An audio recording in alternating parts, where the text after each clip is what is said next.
Ici Marie-Louis Leroux, et sur ma chaîne, je vous parle de personnalités célèbres. Cela peut être des stars contemporaines ou des figures célèbres du passé. Abonnez-vous si ce sujet vous intéresse.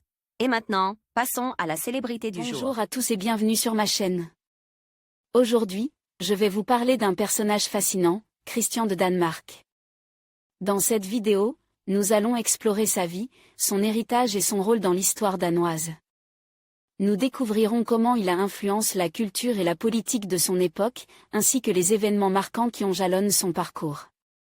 Restez avec moi pour plonger dans l'univers captivant de Christian de Danemark. Christian de Danemark naît le 15 octobre 2005 à Copenhague. Il est le fils du prince héritier Frédéric de Danemark et de son épouse, la princesse héritière Marie, d'origine australienne. Le jeune garçon est second dans l'ordre de succession au trône après son père. La tradition veut que l'héritier au trône danois s'appelle alternativement Christian ou Frédéric. Elle est issue de la maison de Schleswig-Holstein-Sonderbourg-Glücksbourg. Le 21 janvier 2006, il est baptisé en l'église du château de Christiansborg. Parmi ses parrains et marraines, on compte le prince héritier Håkon de Norvège, la princesse héritière Mette-Marie de Norvège et la princesse héritière Victoria de Suède. Christian de Danemark est l'aîne d'une fratrie de 4 enfants. Le 21 avril 2007, un deuxième enfant voit le jour, sa petite sœur Isabella. Puis le 8 janvier 2011, des jumeaux prénommés Joséphine et Vincent viennent agrandir la famille princière. Le 15 mai 2021, il fait sa confirmation religieuse à l'église du château de Fredensborg. La cérémonie a été décalée d'une année en raison de la pandémie de Covid-19.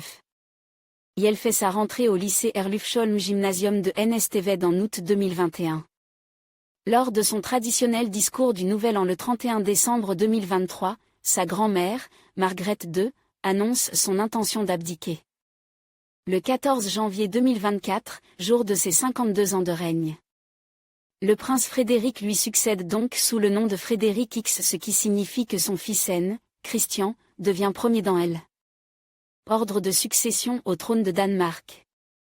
Il prend le titre de prince héritier du Danemark. Christian de Danemark fait sa première sortie officielle en solo aux Jeux paralympiques de Paris 2024. Christian de Danemark assume les responsabilités de régent du royaume pour la première fois à l'âge de 18 ans en janvier 2024, son père le roi Frédéric, ayant entrepris un voyage officiel de 3 jours en Pologne. En conclusion, Christian de Danemark représente une figure fascinante de la monarchie moderne, alliant tradition et modernité. Son parcours, marqué par des engagements sociaux et culturels, témoigne de l'évolution de la royauté dans un monde en constante mutation.